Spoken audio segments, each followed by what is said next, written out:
Hello friends, welcome back to Cosmopolitan Cornbread. My name is Constance, and as you can see over here, I've been doing a whole bunch of canning.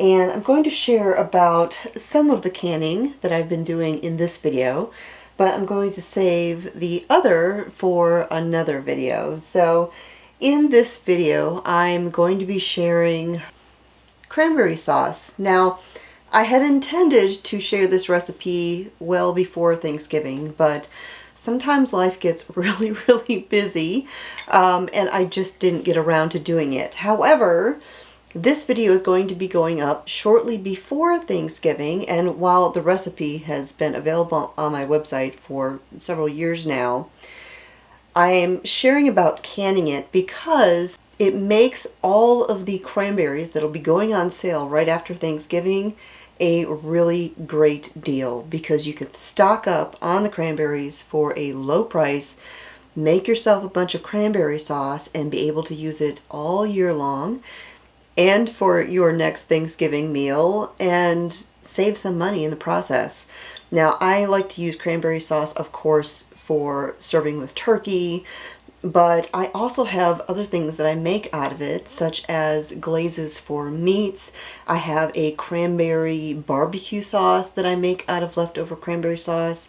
I have these muffins that I make that have cranberry sauce inside them, filled with cranberry sauce. It's so good. So think outside the box when it comes to cranberry sauce. It's got that tangy, sweet flavor with lots of punch, and you can use it for so many things. Friends, I'm happy to be partnering with Sanctified Supply Company. They are the people who make all of those great Biblical Feast t-shirts that you often see me wearing, and several more of the shirts that I have. You can find the link to their website in the video description down below and check out all of the things that they make. And when you shop there, you can save 10% if you use my discount code Cornbread. Go check them out.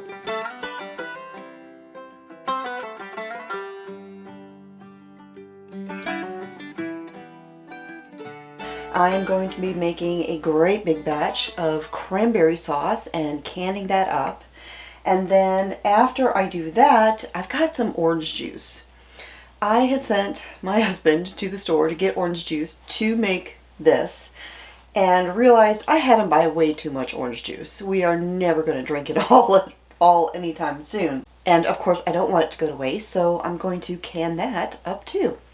So in my great big pot here, I've got 18 cups of frozen cranberries that I got from Asia Standard. I try to do everything organic, so I do a lot of shopping through Asia Standard.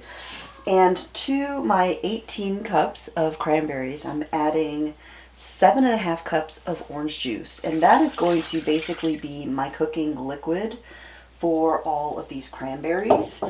And actually, let me bring the camera in so you can see what I'm doing. Now, the cranberry sauce that I make does not use traditional granulated sugar. Instead, I use a combination of maple syrup and honey. Real maple syrup, always. Never buy that fake stuff. And I'm going to need 3 cups of each. So 3 cups of honey and 3 cups of maple syrup. And I know that this is a lot of honey and a lot of maple syrup, but we're making a lot of cranberry sauce. All right. Now this particular jar is actually a little bit crystallized, but that won't hurt anything. This will completely dissolve and everything as I'm cooking it. So, and it's not too bad. It's just a little bit thick.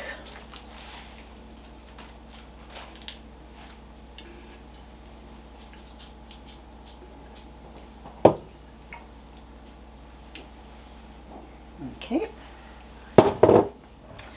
And into the pot.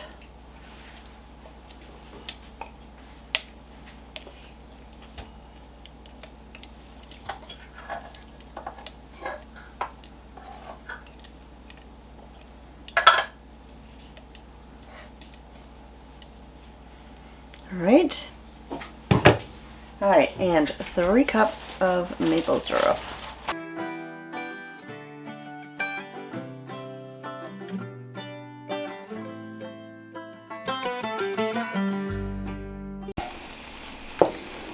right, so you're going to bring this cranberry sauce mixture up to a boil. And you want to boil it for about 20 minutes or so. All of the cranberries will have popped, but you want to be very, very careful because cranberry sauce does have a tendency to try and boil over very easily. And if it does, you're going to have a great big mess. I do recommend using the butter trick like you do for jelly, adding in, you know, maybe half a teaspoon or so of butter, and that will help prevent that foaming and make it a little bit easier to keep it from boiling over. And then I'm also going to go ahead and start heating up my jars. I've got them over here in the canner, washed and inspected and all that and ready to go. Now, when this cranberry sauce is done cooking, you do have a couple of options. If you don't like chunks of cranberry, which we do, you can run this all through a food mill to take out all of the pieces. If you don't mind a little bit, but you don't want great big pieces, you can take an immersion blender and just kind of puree it all up, or you can just leave it as it is. Alright, so there you go. There is the cooked cranberry sauce. Now this will thicken up a little bit as it cools down, as it chills, just like jelly would. There's a lot of natural pectins in cranberries. And now for this particular batch of cranberry sauce, I did decide to go ahead and hit it with the immersion blender. You don't have to do that. You can leave all of the berries completely whole. If you don't like chunks of berry, you could also put this through a food mill to make it more of just a jellied cranberry sauce. Now, because I did not use traditional sugars, I used honey and maple syrup, this isn't going to gel up quite as much as the traditional sugared cranberry sauce. But I mostly use this for cooking. Of course, we do use it on Thanksgiving with the turkey and everything. But I generally make this into sauces for doing marinades and things like that. For me, this works out just right. So my jars over there in the canner are nice and hot, and I'm going to grab the rest of my canning supplies and we'll go ahead and jar this up. Now this is a really big batch of cranberry sauce. This is, I mean, I would probably consider this a double batch when it comes to canning. And so it's very likely that I will not fit all of this into my canner. And so I'll have to do this in a couple of batches because I didn't get out my big canner. I've just got my steam canner here. But that's okay. We'll just keep this warm.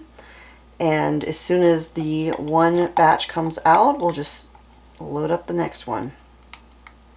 Alright, so the headspace that we're going to do with this is 1/2 inch, which is a 1/2 inch from the top of the jar to where the top of the food is.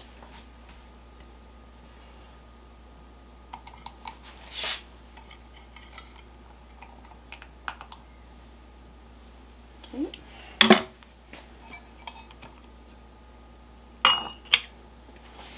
We're going to take our bubble wand.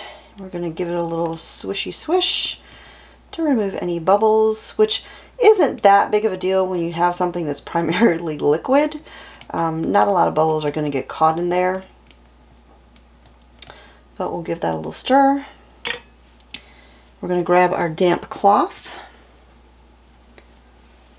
We'll dip it in the white vinegar. Let me bring that up here so I can get to it.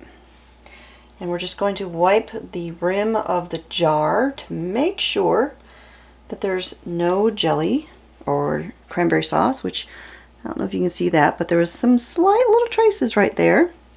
Now the next jar that I do, I'll just move over to the next spot because you don't want to go and wipe a rim down when there's already something on there. You just kind of move to the next spot.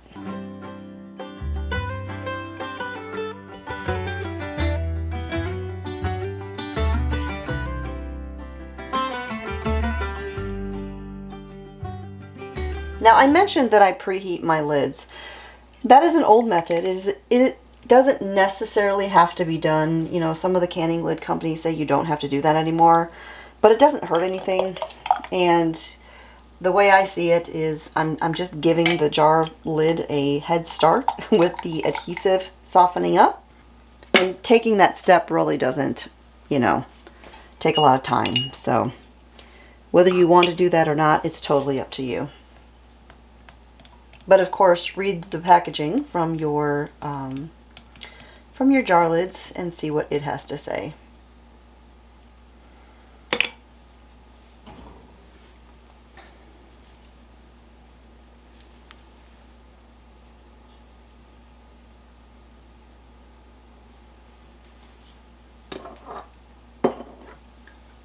Alright, so I'm just going to keep on working on all of these jars, and I will join you back here when I've got the canner filled. So this is one of those situations where life gets really, really busy and you thought you filmed something and you totally didn't when you sat down to do the editing, at least my situation. The processing time for the cranberry sauce was the 15 minutes, and it's a high acid recipe, so you can do it in a water bath canner or a steam canner like you see me using. The only downside for a steam canner is you can't do a lot, but it heats up and cools down really, really fast. And so I went ahead and just did all my cranberry sauce in 2 batches. It gave me 12.5 pints of cranberries out of all that I had cooked. And this is the half pint that I had left over. And I just wanted you to see the thickness of it when it has been chilled. So you can see it's not super, super thick, but it's not, you know, liquid either. It has a consistency of maybe a thin ketchup. It is a sauce, but it does the, you know, it'll serve the purpose. Now, when I got done canning all of the cranberry sauce, I went ahead and canned up the orange juice and completely forgot to film it. So to can the orange juice that I had left over here, it's just your typical process of canning high acid foods. You just put your orange juice in a pot, heat it up to about 190 degrees, let it kind of simmer for a little bit, get super, super hot, and then pour it into your clean hot jars, you know, wipe with the vinegar, all that stuff. Processing time was 15 minutes, exactly the same as the cranberry sauce. But the headspace for your orange juice only has to be 1/4 of an inch instead of a 1/2 inch. And of course, when it comes to processing times in a recipe, the time that is given is for low elevation, so 0 to just under 1,000 feet. If you live in an elevation of 1,000 feet or above, you do have to modify your canning recipes. I have an article on my website that explains how to do that.